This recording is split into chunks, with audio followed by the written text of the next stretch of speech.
A paz do Senhor a todos os nossos irmãos, os coordenadores, professores de EBD, da AD Bangu, Ministério de Madureira, também aos nossos irmãos e amigos, companheiros de outras igrejas que têm participado também conosco, nosso muito obrigado.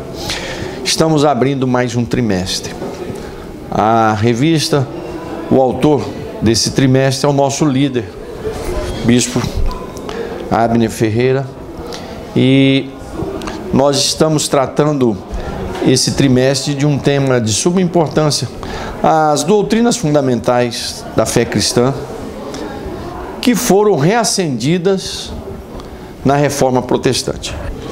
Essa revista, na verdade, também é uma comemoração dos 500 anos da Reforma Protestante, proclamada inicialmente ali com Lutero em 1517, depois Zwingli e Calvino e outros reformadores. E, na verdade, essas doutrinas aqui não é que na Reforma Protestante que elas surgiram, né, ou iniciaram, não, elas ressurgiram.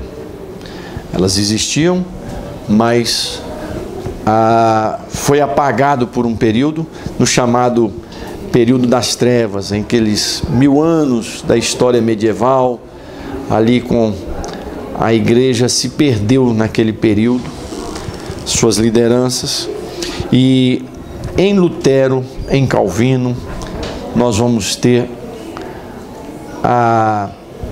o reacender das doutrinas bíblicas, principalmente as fundamentais para a nossa fé cristã, e é isso que essa revista, durante esse trimestre, vai estar tratando. E não poderia começar por outro tema, a não ser sobre o nosso Deus poderoso que se revelou, né? E as doutrinas, como nós falamos em doutrinas aqui, falamos de doutrinas bíblicas, não é doutrinas humanas de homens, não. Doutrinas bíblicas. A Bíblia fala de doutrinas de homens e fala de doutrinas do diabo, né? Aqui não, nós estamos tratando de doutrinas da Bíblia. E as doutrinas bíblicas, como a doutrina de Deus, que é a que nós vamos estudar, ela não é achada exatamente num livro da Bíblia ou em textos organizados da Bíblia. Esse tema Deus, ele é reunido pelos teólogos de todas as partes da Bíblia sobre o caráter de Deus, o perfil de Deus, a ação de Deus, né? Tudo isso é reunido de uma só forma para que o estudo seja didático. Por isso é chamado também teologia sistemática. O texto está em Salmo, no livro de Salmos, capítulo 19. E o texto áureo, livro de João: Deus é Espírito e importa que os adoradores o adorem em Espírito e em verdade. Eu chamo a atenção aqui mais uma vez aos nossos companheiros, professores, coordenadores, que sempre segure o aluno nos objetivos, buscando a trabalhar com eles não de uma mensagem monóloga, mas sempre chamando o aluno para a participação e deixando o aluno formar as ideias com você e você administrando o debate, a discussão e coordenando o assunto. Discorrer sobre a existência de Deus, da criação e da fé universal, descrever a natureza de Deus como espírito, sua bondade e fidelidade, apresentar a característica do amor divino, como ele nos é doado. É importante lembrar que a Bíblia não foi escrita para provar que Deus existe. Levanta essa questão com o seu aluno. A Bíblia foi escrita para provar a existência de Deus? Levante essa questão com o seu aluno. Porque não foi. A Bíblia não foi escrita com esse objetivo. Quem existe não tem que ficar provando que existe. A Bíblia não foi escrita para provar a existência de Deus, que esse não é o interesse de Deus. Se Ele é real, criou todas as coisas, Ele não tem que provar que Ele existe para suas criaturas. as suas criaturas que têm que reconhecer que Ele é o Criador de todas as coisas. E na verdade, todos reconhecem, os animais louvam ao Senhor, os pássaros louvam, como a Bíblia diz, e o ser humano já nasce com a religiosidade dentro do coração. Se ela é certa ou errada é outra discussão.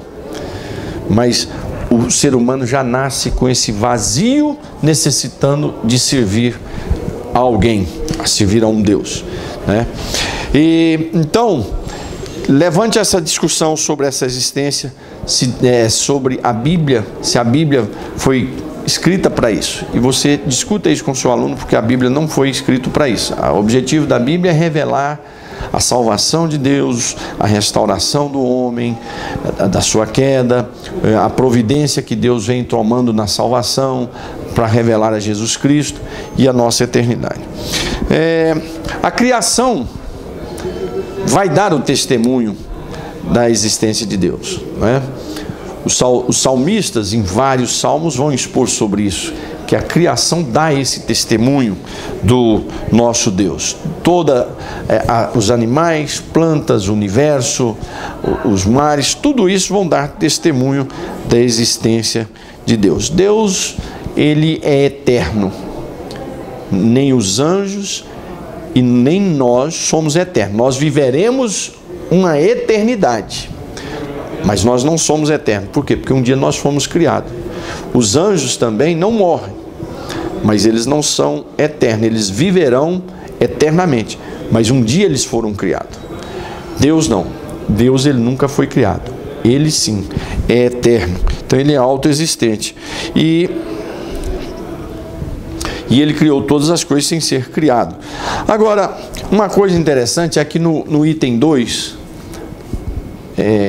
mas aí você levanta, porque tudo na teologia, se você não colocar praticidade, fica uma teologia sem vida. Quando a gente vai discutir teologia, meditar na Bíblia, principalmente em temas teológicos como esse, nós temos que levantar a questão seguinte: o que isso tem a ver para a dona de casa, que está ali de manhã limpando a casa? Qual é o efeito desse ensino para ela? Qual é o efeito desse ensino para o irmão que está dentro do metrô, do ônibus, parado dentro do carro num trânsito? Qual é o efeito disso para uma pessoa levar de edificação para dentro do seu trabalho, para dentro da sua casa? Se não tiver praticidade, não tem efeito nenhum. Então, qual é o valor de um Deus que é autoexistente? De um Deus que criou todas as coisas? O que isso serve para a minha vida prática? Isso é um consolo para mim e para você. Nós servimos um Deus que não precisou de ninguém para construir tudo isso. Ele fez e nos deu e nos colocou aqui. Um Deus que isso mostra que nós servimos a um Deus todo-poderoso. Se Ele é todo-poderoso, isso é um consolo para mim. Eu estou protegido por um Deus todo-poderoso. Um Deus que é criador, um Deus que teve toda a sabedoria, amor, inteligência, fazer todas essas coisas. Isso é consolo para mim, porque eu, sabendo de um Deus tão poderoso assim, eu posso descansar o meu coração, porque eu estou sendo cuidado por um Deus que cuida de todo o universo. O que é para Ele cuidar de mim e de você? Então esse é o primeiro valor. A segunda questão aí, a natureza de Deus. Olha só, esse item: Deus é espírito, Deus é bom, Deus é fiel. Questione com o seu aluno qual é o valor da minha vida prática, para mim, para você, para ele, de Deus ser espírito. O que isso edifica a minha vida, a vida dele? O que isso resolve para mim ou para você, saber que Deus é espírito? Qual é a solução disso? Que discussão teológica é essa? Qual é a edificação para a minha vida cristã? Levanta essa questão, ouça eles. Qual é o interessante disso, de Deus ser espírito?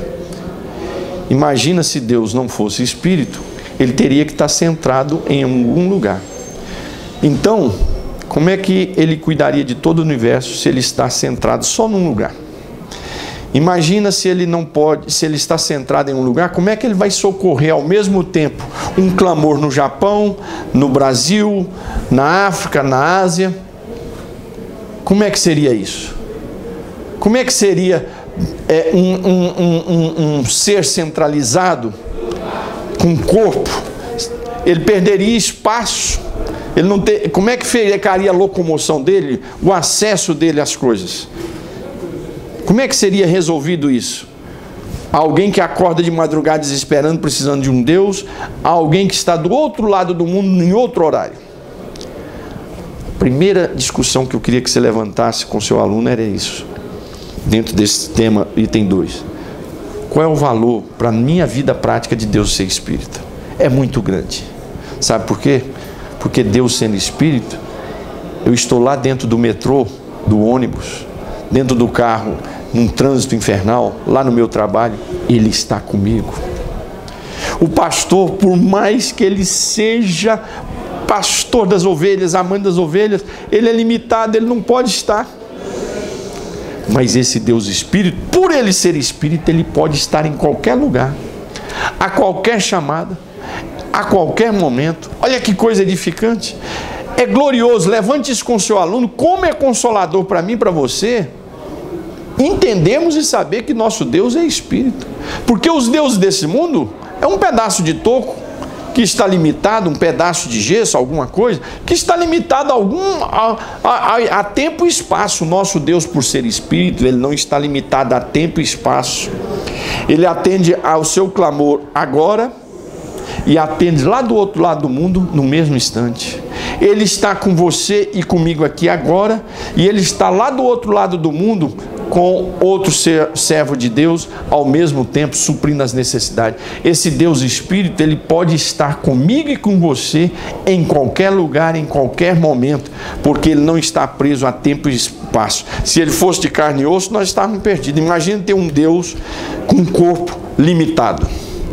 Então, veja como é rico entendemos essa doutrina de um Deus que é Espírito. E veja como é isso edificante e prático para a nossa vida. A dona de casa está lá limpando a casa. Se Deus não é Espírito, como é que ele ia estar ali e com o outro do outro lado do mundo? Não, por Ele ser Espírito, Ele está ali com aquela irmã que está orando, que está chamando, que está clamando, que está louvando. Ele está ali presente. Ele está lá na tribo indígena. Ele está em todos os lugares, porque Deus é Espírito. Deus é bom. Imagine se Deus não fosse bom. Os deuses desse mundo exigem sacrifícios absurdos dos seus servos. O nosso Deus não, é o contrário. Ele fez o sacrifício. Enquanto os deuses das religiões pedem sacrifício dos seus fiéis, o nosso Deus oferece o sacrifício. Ele ofereceu o seu Filho como sacrifício para nos salvar. Então, imagine, levante isso com o seu aluno. Deus é bom. Agora pensa ao contrário. Imagine se Deus não fosse bom, né? Faça uma relação com os deuses desse mundo que pedem sacrifício. Esse Deus bom, Ele oferece sacrifício. E por Ele ser bom, Ele está pronto a nos abençoar. Deus é fiel. Como é que você faz essa relação na vida prática? Comparando conosco, que somos infiéis. Somos infiéis muitas vezes nas relações, nas amizades e muitas vezes com o próprio Deus. Deus permanece fiel. Então veja como isso é prático para mim e para você, para a dona de casa, para o pastor, para o advogado, para o professor, para o pedreiro, para o engenheiro. Um Deus que é fiel. Mesmo nós sendo infiéis, Ele permanece fiel. Olha que coisa gloriosa. Levanta isso com o seu aluno. Como é maravilhoso se vir a um Deus que nós errando, sendo infiéis com Ele, envergonhando Ele, Ele permanece fiel conosco, né? E sobre o amor de Deus. O amor de Deus é um amor diferenciado do nosso. Por quê? Porque é um amor sacrificial. O que é isso? Levanta essa discussão com o seu aluno. O que é um amor sacrificial? O amor do namorado pela namorada muitas vezes não é sacrificial. Tem o seu sacrifício ali, mas é uma troca. É dar e receber, né? O amor que a gente vive na terra é um amor de trocas. É dar e receber. Ninguém fica amando alguém que você só oferece e não recebe nada. Quem é que fica? Ninguém, né? O nosso Deus não. Ele investe sem estar recebendo. Ele sacrifica sem nós estarmos oferecendo. Então, o que é um amor sacrificial? Tem alguma coisa aqui na terra que podemos comparar. Sabe o que é um amor sacrificial? É aquele amor da mãe que tem um filho ou uma filha rebelde e ninguém dá nada por aquele rapaz ou aquela moça, mas ela oferece tudo. Ela trabalha dobrado para poder pagar o curso dele, trabalha dobrado para poder pagar os estudos.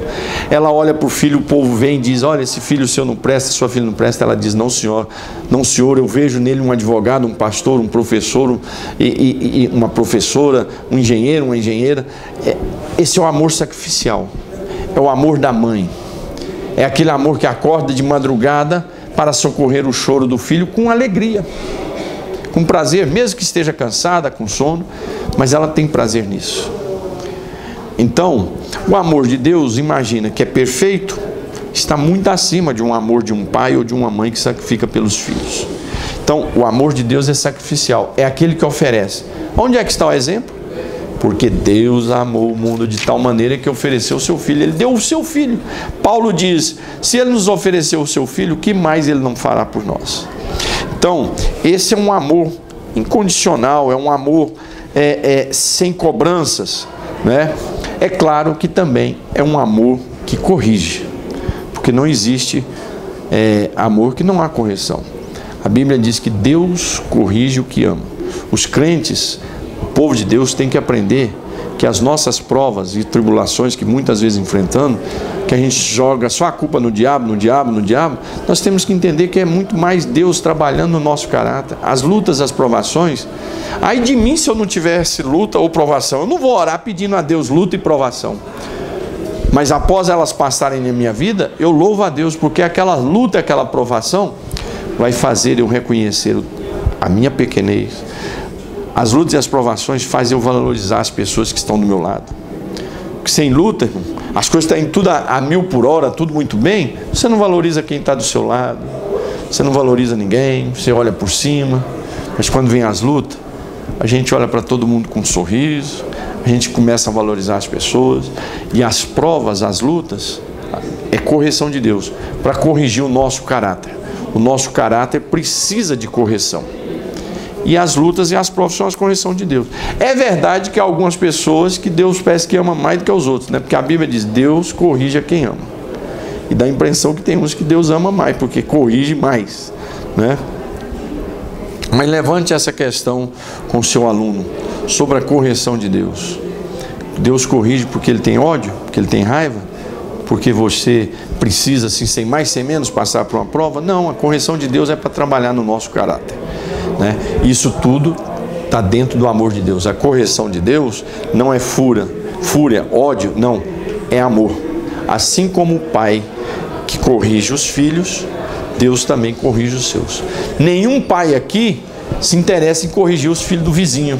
Por quê? Porque você não tem nenhuma ligação sentimental, nenhuma obrigação moral com os filhos do vizinho, dos seus amigos. Você corrige os seus filhos, porque ele tem o seu sangue. Você quer um futuro para ele, você está planejando um futuro, você está deixando um futuro para ele. Então você corrige o seu filho, porque ama, você não corrige o filho dos outros, né? Então está aí essa lição maravilhosa, que Deus te abençoe, que seja um trimestre de muito crescimento na palavra de Deus. Muito obrigado.